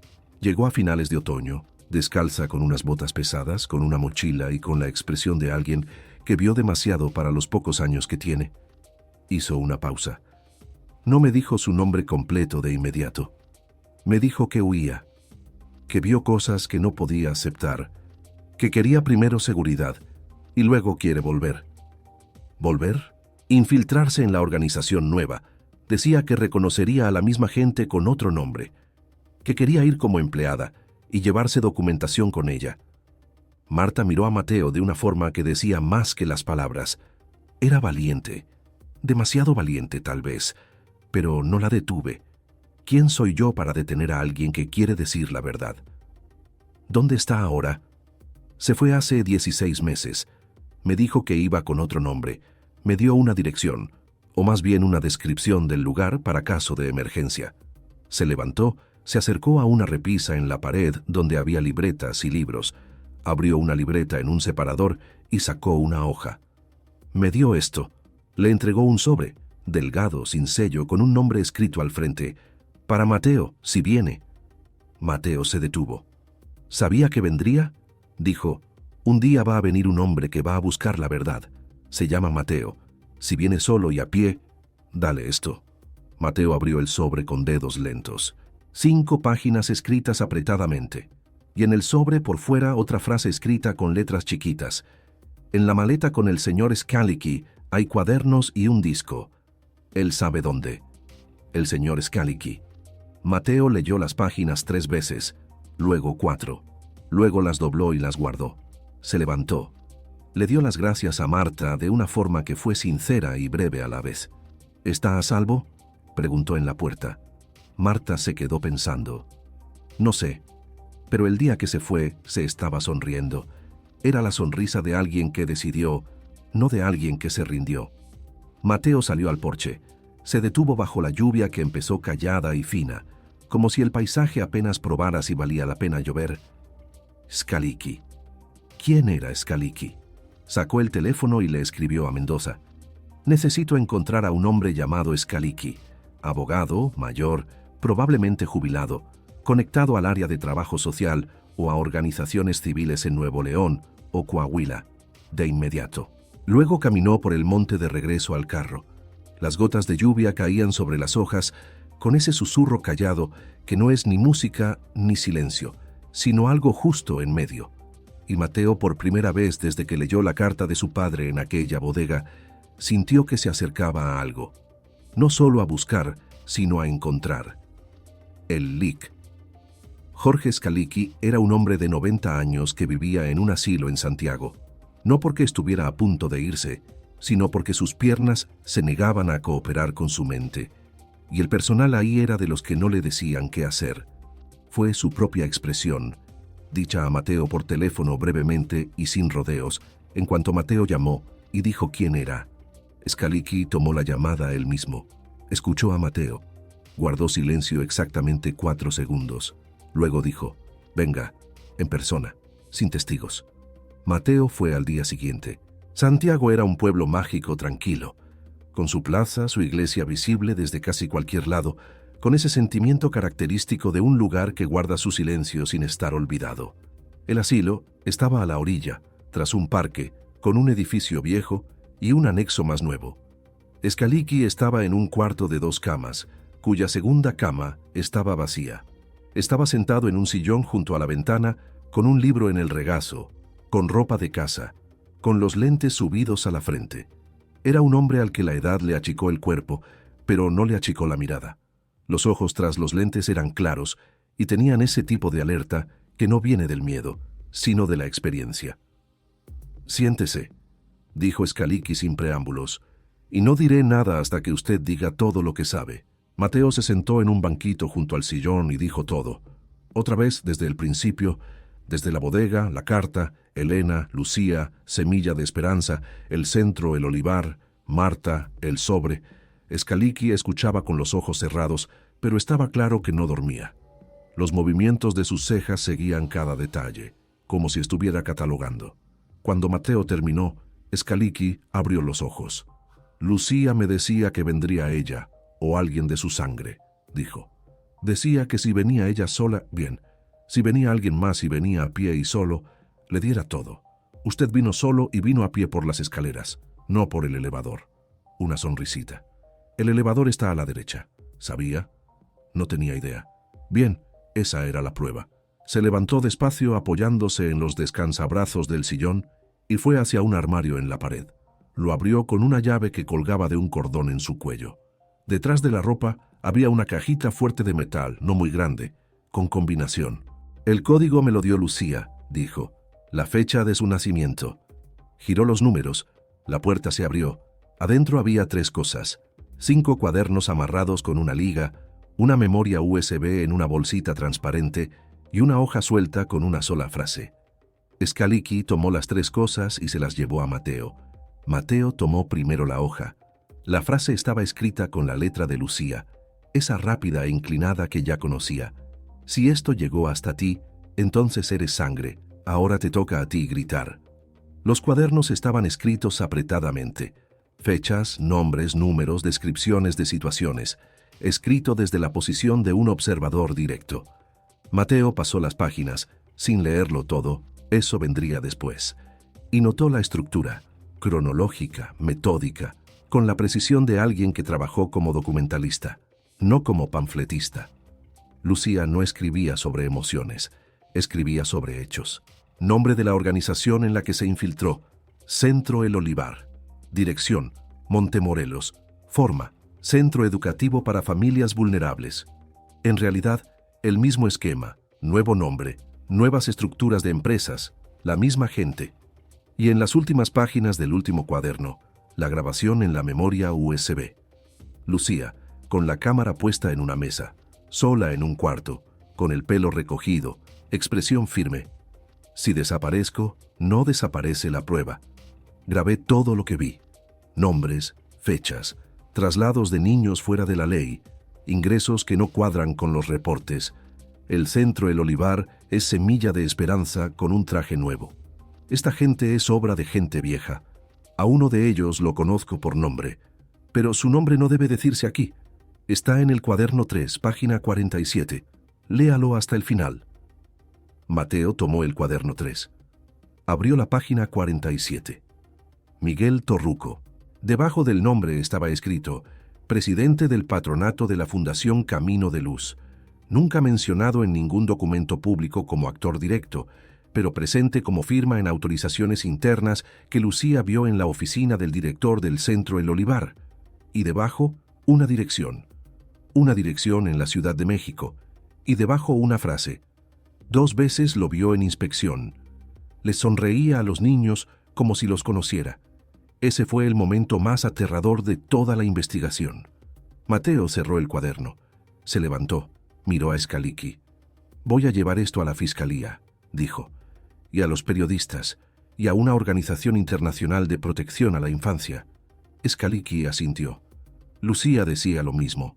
Decía, no basta con un canal, tiene que salir por todas las puertas a la vez, porque una puerta la cierran, pero no saben que las otras están abiertas. Mateo guardó los cuadernos y la memoria en la maleta que traía. Luego miró al hombre viejo. ¿Por qué guardó esto tanto tiempo?, preguntó. No como reclamo, sino como pregunta. Scalici se quedó pensando. Porque esperaba a la persona correcta, dijo. Lucía decía, va a venir alguien que no va a buscar venganza, va a buscar la verdad, y va a tener suficiente poder para obligarla a ser escuchada. Pausa. Usted tiene lana. La lana es ruido. En buenas manos, es suficiente ruido. Mateo asintió despacio. Si la encuentro, dijo, le diré que usted no la traicionó. Scalici sonrió un poco. Dígale que esperaba que ella misma viniera a decírmelo. Mateo se fue. En el carro le llamó a Elena. Dijo solo, ya lo tengo. Todo lo que Lucía juntó. Está completo. Elena, del otro lado, se quedó un momento callada. Luego dijo, bendito sea Dios. Mateo colgó. Luego se quedó un momento en el silencio del carro, en el parque frente al asilo, donde los árboles apenas empezaban a soltar las primeras hojas ante la promesa de un tiempo más cálido.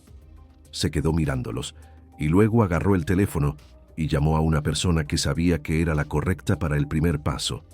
Se llamaba Andrés Maínez, periodista de la sección de investigación de uno de los grandes diarios nacionales. Se conocían por un caso de una constructora fraudulenta, hace 4 años. Maínez era metódico, cuidadoso, y no se echaba para atrás aunque los editores lo presionaran. Mateo no le dio información en aquel entonces. Ahora le llamó. Tengo una historia, dijo, pero no va a salir a la luz antes de que todo sea entregado a la fiscalía. Necesito sincronía. Si lo publican antes de que las autoridades reaccionen, el esquema va a desaparecer y la gente se va a esfumar. Maínez dijo, entiendo. ¿Viene a Monterrey? Mateo dijo, usted viene conmigo. Quedaron en verse en 2 días. Mientras tanto, Mateo se sentó con su abogado, sacó los cuadernos y la memoria y pasó 4 horas estructurando la denuncia. El abogado leía, palidecía, dejaba de leer, luego leía otra vez. Al final dijo, esto es más de lo que esperaba. Mateo dijo, lo sé. El abogado dijo, tenemos que entregar esto a la Fiscalía General del Estado, pero recomendaría también una denuncia directa a la Fiscalía General de la República. Si ahí está el nombre de Torruco con dirección en la CDMX, esto trasciende el Estado. Mateo dijo, exactamente por eso va a salir por todas las puertas a la vez. El abogado bajó la cabeza. De acuerdo. La entrega a la Fiscalía fue 3 días después, formalmente con el abogado presente, con todas las copias certificadas por notario. La lícaro Patricia Saldívar, fiscal de delitos económicos, recibió el expediente en persona. Era una mujer de mediana edad con una mirada precisa y con ese tipo de silencio tras leer el documento que no significaba desinterés, sino concentración. ¿Tiene idea de qué tan grande es esto?, preguntó ella. Mateo dijo, sí. Esto trasciende nuestra jurisdicción estatal, dijo ella. Voy a pasarlo a la Fiscalía General de la República y recomendaré la asignación de un equipo especial de investigación y pediré la colaboración de la Policía Federal. Hizo una pausa. En 3 días lo contactaremos para el siguiente paso. Mateo se levantó, le dio la mano. 3 días después, Andrés Maínez llegó a la oficina de Mateo. Se sentaron 3 horas. Mateo le entregó al periodista copias de los documentos, no los originales. Los originales los tenía la Fiscalía, Y Maynes leyó con ese tipo de concentración que separa a los periodistas de los que no lo son. Al final se sentó y dijo: «Este es el caso que algunas redacciones esperan 20 años. No lo va a publicar hasta que yo le diga que la fiscalía está en movimiento y que el sistema no puede simplemente cerrar la puerta», dijo Mateo. Maynes aceptó. «Pero quiero estar listo. En cuanto sea el momento, quiero lanzarlo junto con usted. Periódico, en línea, podcast, video». Mateo dijo: «Está bien». Tras la salida de Maynes, Mateo se quedó solo en la oficina y sintió... ¿qué? ¿Alivio? No exactamente. Era más bien como terminar una construcción, cuando quitas el último andamio y por primera vez ves cómo se ve sin apoyos. Estaba en pie, pero por dentro todavía había un punto vacío, una cosa que no se curaba. Lucía.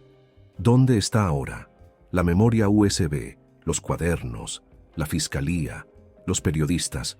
Todo eso estaba bien, pero Lucía todavía no estaba en casa.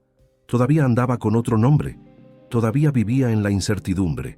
Y Mateo no sabía si ella sabía que él existía o si todavía creía que estaba sola. Le llamó a Mendoza. «Necesito encontrar el centro El Olivar, la dirección exacta, y luego necesito saber si todavía hay una persona que chambea bajo un nombre que no corresponde a sus papeles». Mujer, 35 años, ojos claros. Mendoza dijo: «Eso va a ser delicado». Mateo dijo: «Por eso le pago lo que le pago». Colgó. Se levantó del escritorio. Se acercó a la ventana. Monterrey brillaba bajo él como siempre, con esa luz industrial aguantadora que no se apaga ni a medianoche. Era una ciudad que nunca se rindió. Era una ciudad que sobrevivió al fin de las fundidoras y al fin de las certezas y al fin de las épocas. Y sobrevivió siendo ella misma, dura, sincera, sin adornos. Mateo se vio en ese vidrio por primera vez de forma distinta a como se vio toda su vida. No como el hombre de las propiedades y los números y el control, sino como un hombre que busca, como un hermano. Y esa palabra, hermano, le pesaba ahora de forma distinta a como le hubiera pesado hace apenas 3 meses. Pesaba como algo que siempre existió y apenas ahora tenía nombre. No se alejó de la ventana hasta que le llamó a Elena, no por información, sino para oír su voz, para saber que estaba ahí, que esperaba. «¿Cómo te sientes?», preguntó él. Pausa. «Hoy bien», dijo ella. «Hoy estuvo conmigo el doctor y dice que el tratamiento va respondiendo. Estoy cansada, pero aquí estoy». Pausa. «¿Cómo estás tú?», Mateo dijo. «Estoy cerca».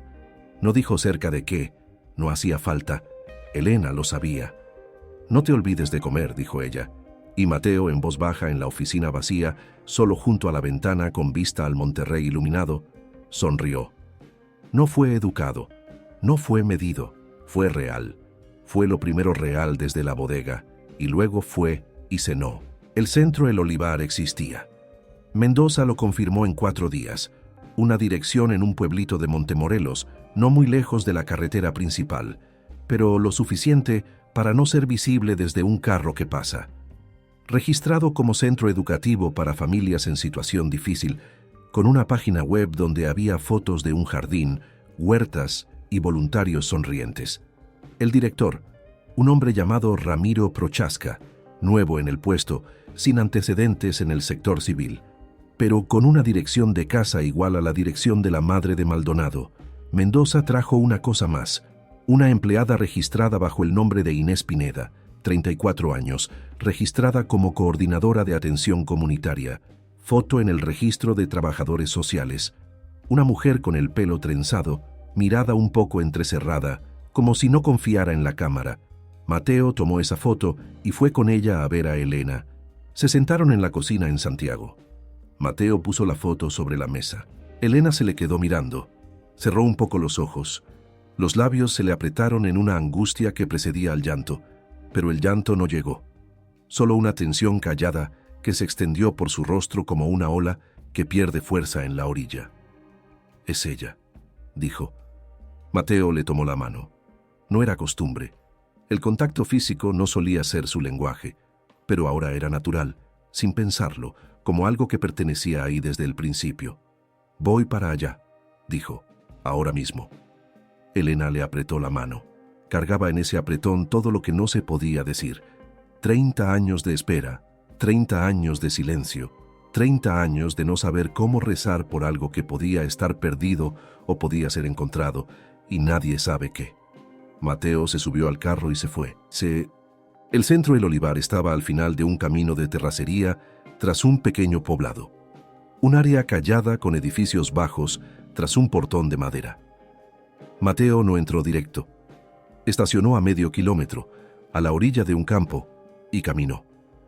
Era de mañana. La luz venía baja de lado, con esa claridad que hace de cada sombra algo más largo. Se acercó al área por un lado lateral donde no se veía ninguna cámara. Se detuvo en la cerca. Miró. Había silencio. Un silencio distinto al de la casa de Marta. Allá era un silencio de libertad. Este era un silencio tenso, como antes de romperse. Luego, de la parte de atrás del edificio salió una mujer. Caminaba rápido, con un bolso al hombro, con una mochila a la espalda, con la mirada fija hacia adelante. Pelo recogido, blusa sencilla. Y en ese movimiento, en esa forma de caminar hacia adelante, como si la jalara la gravedad, algo que Mateo reconoció. No le llamó de inmediato. Esperó. Vigiló. La mujer caminó hacia una puerta lateral. Sacó una llave. La mano le temblaba un poco. Abrió la puerta. Salió. Y luego se detuvo. Estaba a 5 metros de Mateo. Se le quedó mirando. Su expresión era inmóvil, pero los ojos trabajaban. Evaluaban, reconocían, buscaban el peligro o su ausencia. Mateo no dijo nada. Sacó del saco la foto. Esa foto vieja de la caja de Elena, la muchacha de ojos claros junto a la fuente, de hace 20 años. Se la enseñó. La mujer miró la foto, luego a Mateo, luego otra vez a la foto, y luego en su rostro pasó ese cambio, lento, irreversible, como el deshielo de algo que estuvo congelado tanto tiempo que olvidó cómo se ve el agua. «Tú eres Mateo», dijo ella. Fue una declaración, no una pregunta. «Soy», respondió él. Un momento. Luego, otro momento más. «Tengo unos minutos», dijo ella. «Luego tengo que regresar, pero…» hizo una pausa. «Tengo que decirte algo antes que cualquier otra cosa». «Dime». «Hay un niño aquí», dijo ella. 12 años, se llama Chuyito. Es un niño que sabe demasiado de lo que pasa aquí y habla muy poco porque aprendió que hablar tiene consecuencias. Lo buscó con la mirada. Si me crees, y si quieres que esto de verdad se detenga, entonces vas a necesitar también su testimonio. No ahora, pero cuando llegue el momento. Mateo asintió. «Ahora», dijo ella, «tengo que regresar. La cámara del portón principal me vigila 14 horas al día y salí con la excusa de un mandado». Miró su reloj. «En 8 minutos regreso». «¿Dónde vas a estar en 2 horas?» «Donde tú digas». «Aquel arroyo», señaló con la cabeza hacia el campo. «En 2 horas, sola». Se dio la vuelta y regresó al portón. Mateo se quedó parado bajo la luz de la mañana y vio cómo desaparecía tras la cerca, y el corazón le latía de una forma que no reflejaba ninguna tabla de resultados. Esperó junto al arroyo. 2 horas. Era mucho tiempo, y aún así pasó rápido porque la mente trabajaba. Mateo se sentó en un tronco y pensó en lo que vendría, en lo que Lucía le dijo a Scalichi. «Una puerta la cierran, pero las otras están abiertas». En lo que Saldívar le dijo, «¿Tiene idea de qué tan grande es esto?».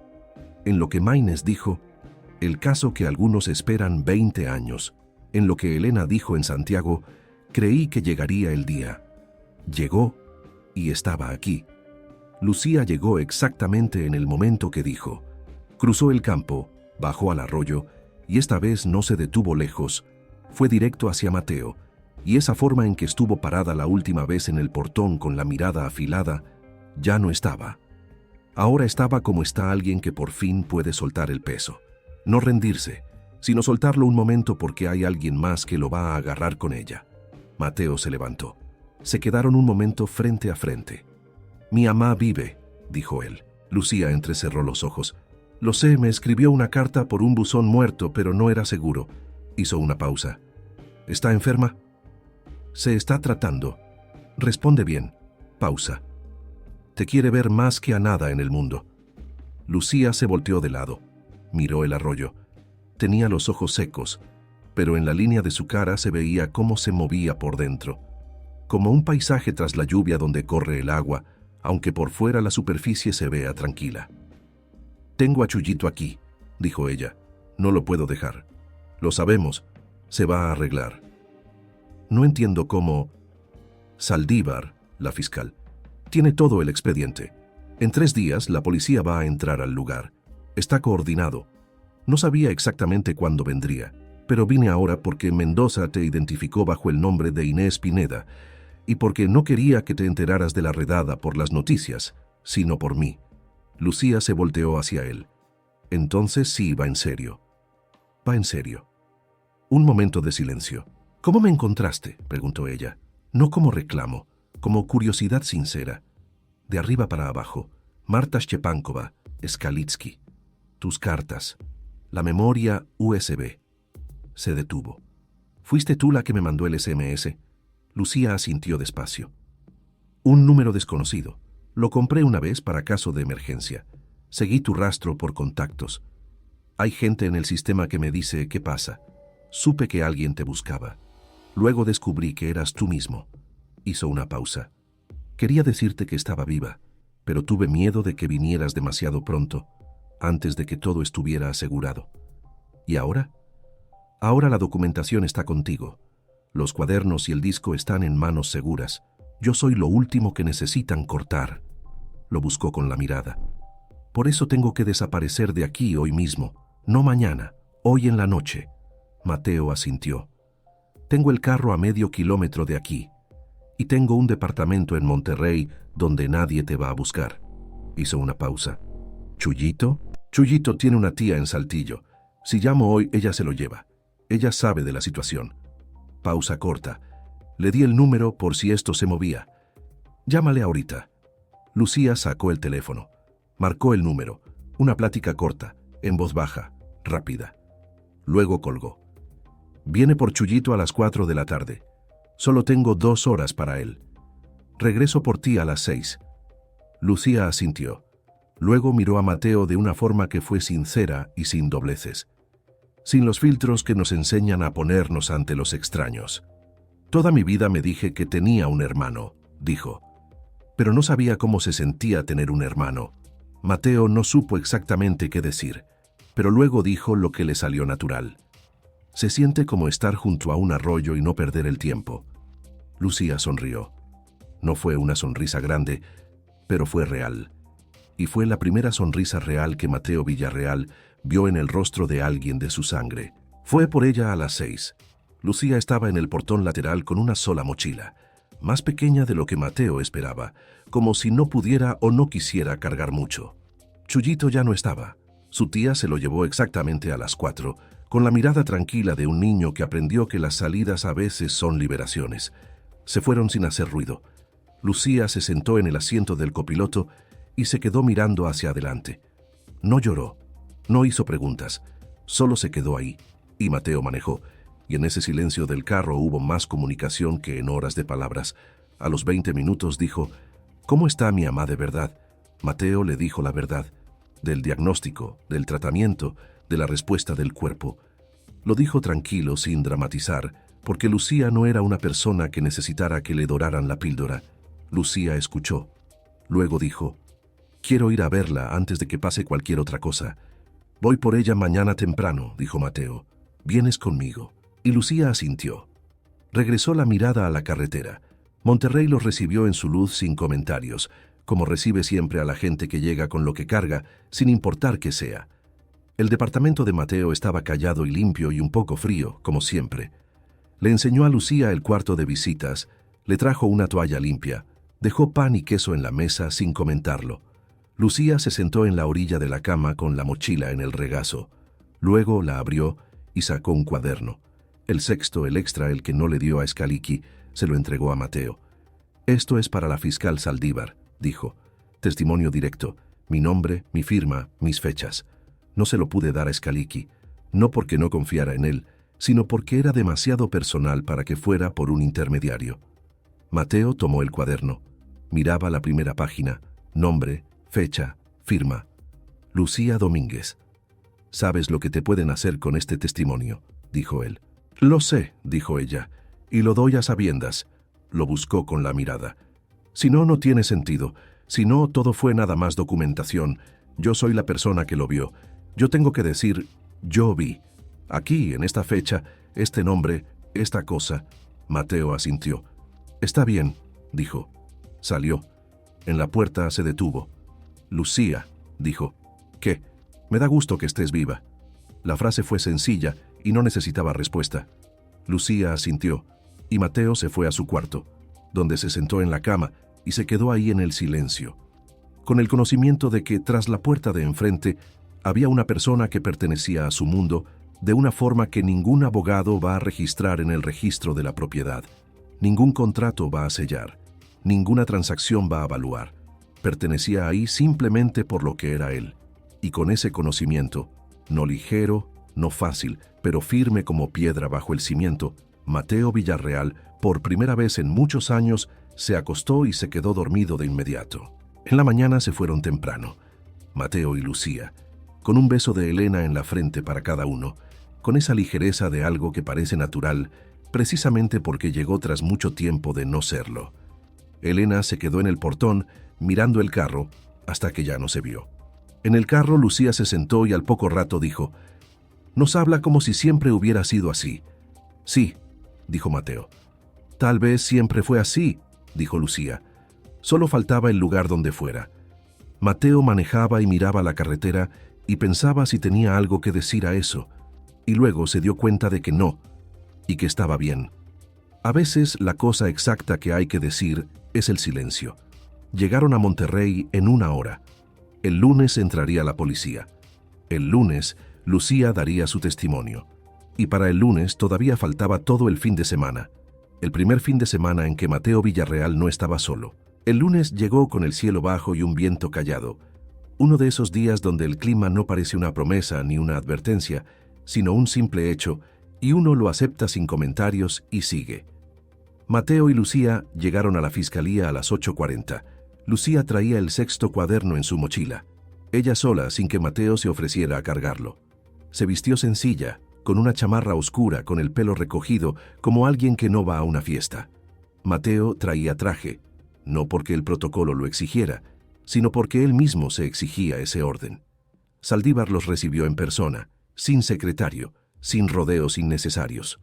La sala de juntas era pequeña, con una mesa rectangular, 3 sillas y 2 ventanas que daban al patio. Había luz, pero no era agradable.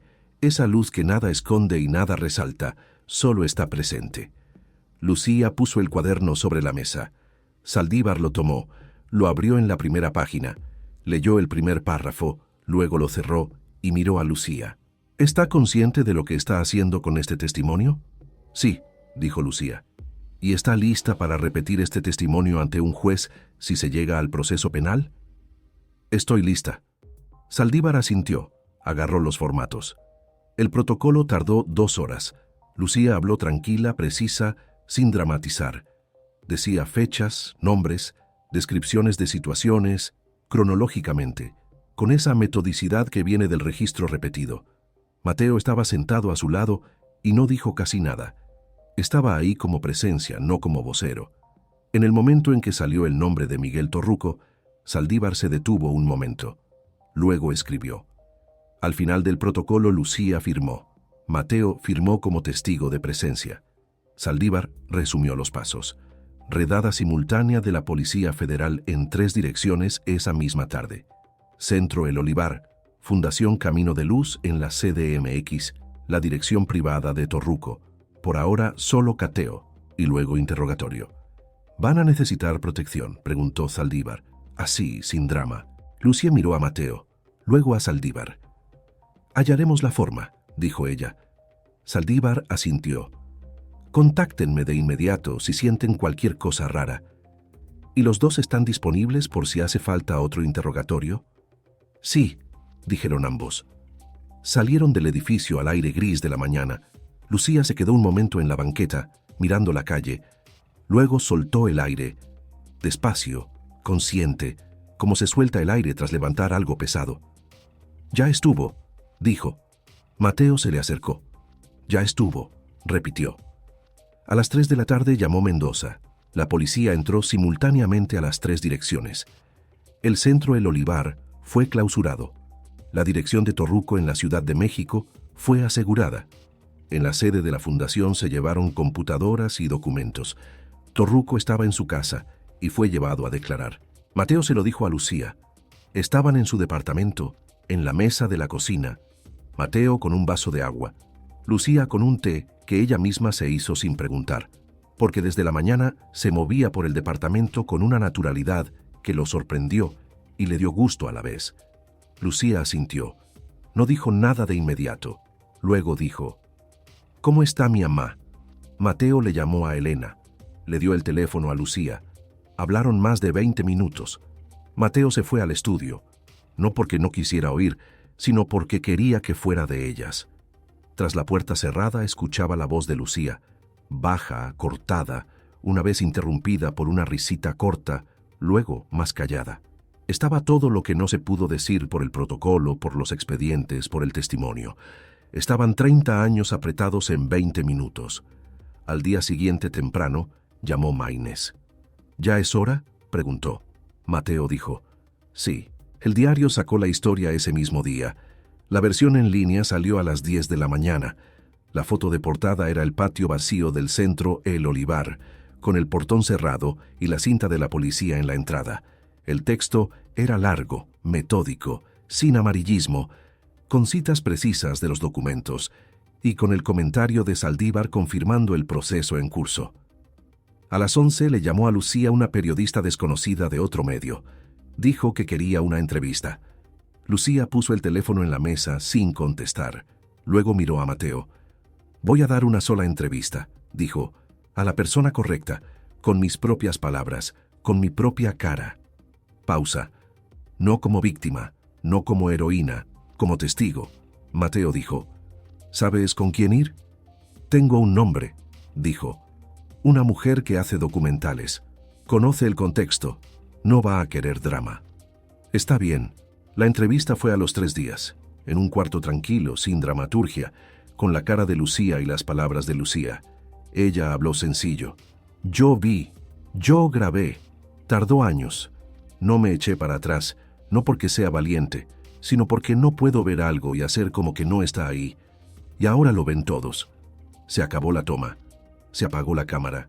Lucía se levantó y se fue al baño, donde se lavó la cara con agua fría, porque bajo la superficie calmada siempre había un calor que hacía falta enfriar de a poquito.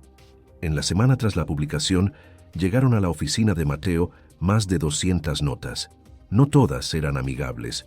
Una parte vino de los abogados de la fundación con una advertencia sobre posible difamación.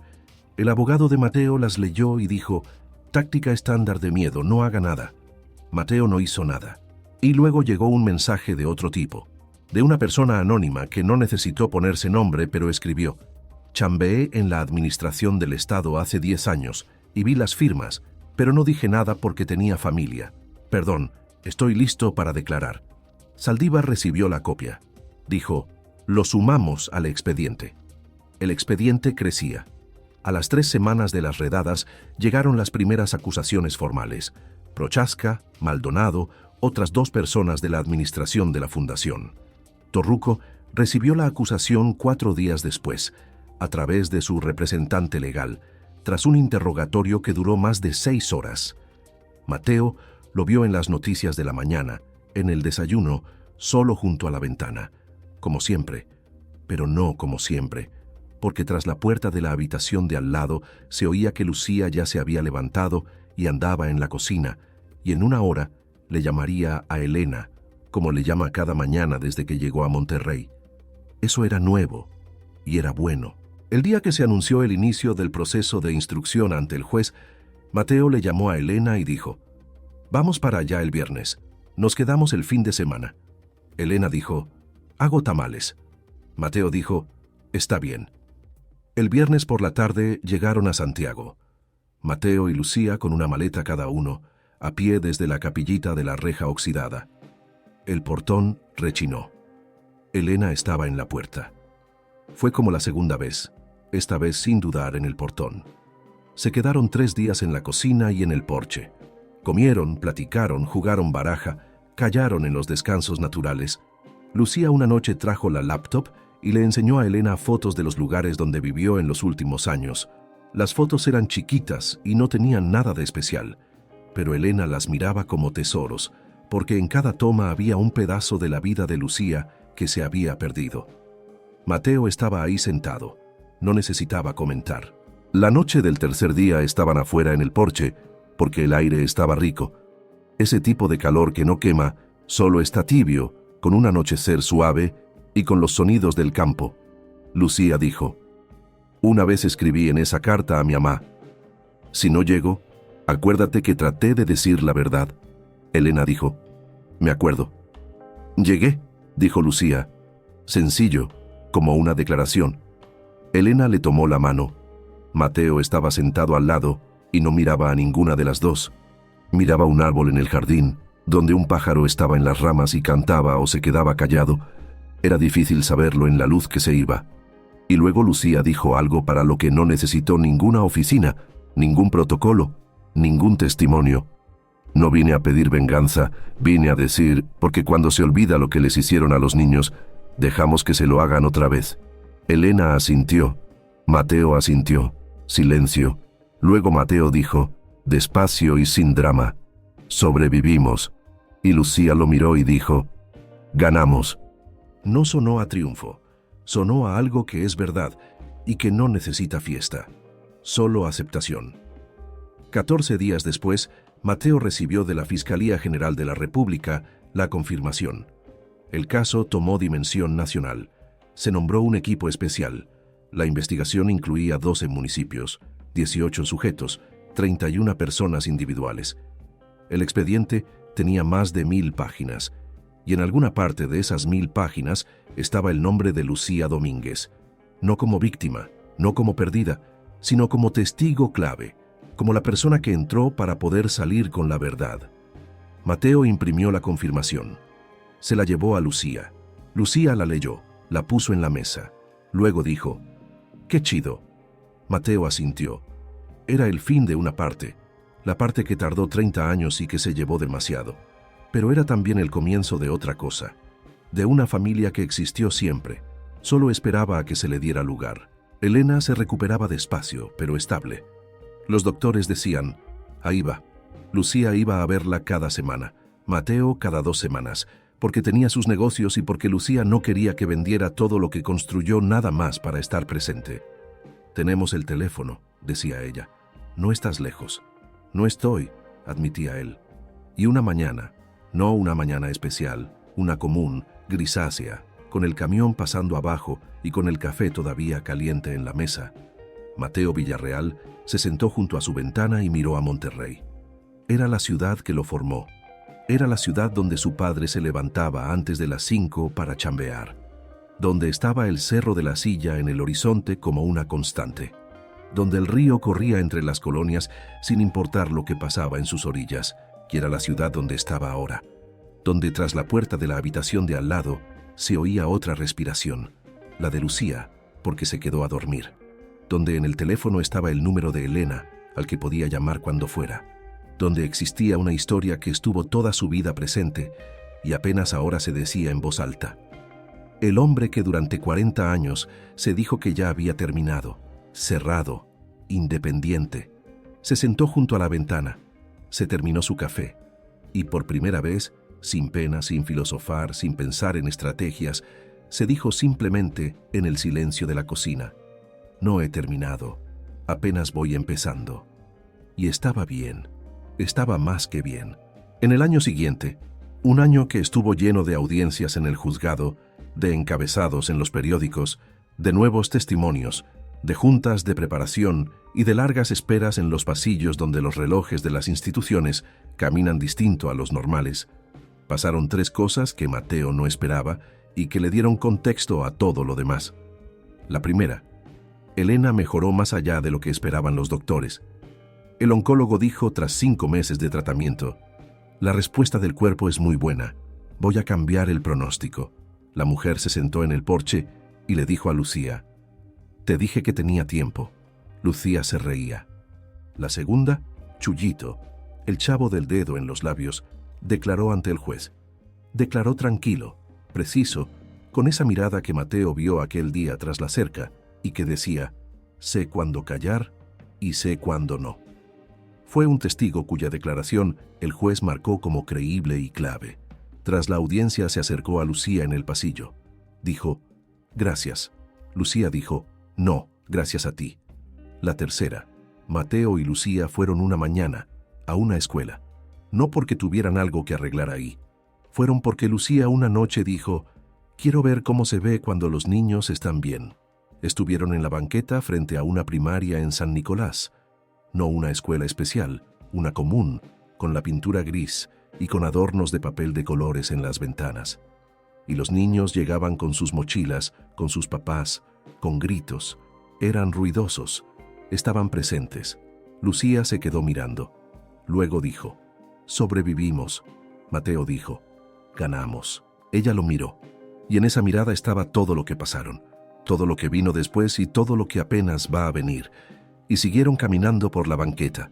Y ustedes, que caminaron con Mateo y Lucía todo el camino, desde la bodega, desde la cicatriz en el hombro, por el monte, por el protocolo, por la banqueta frente a la escuela, ya saben cómo es cuando una historia que uno cree que terminó hace mucho, apenas ahora recibe su verdadero comienzo. Si esta historia les llegó, dejen su like. Nos ayuda a traer nuevos relatos cada día. Suscríbanse al canal para que no se pierdan ninguno. Y escriban en los comentarios desde qué ciudad nos ven. Nos encanta saber qué tan lejos llegaron Mateo y Lucía. Los esperamos en la próxima historia.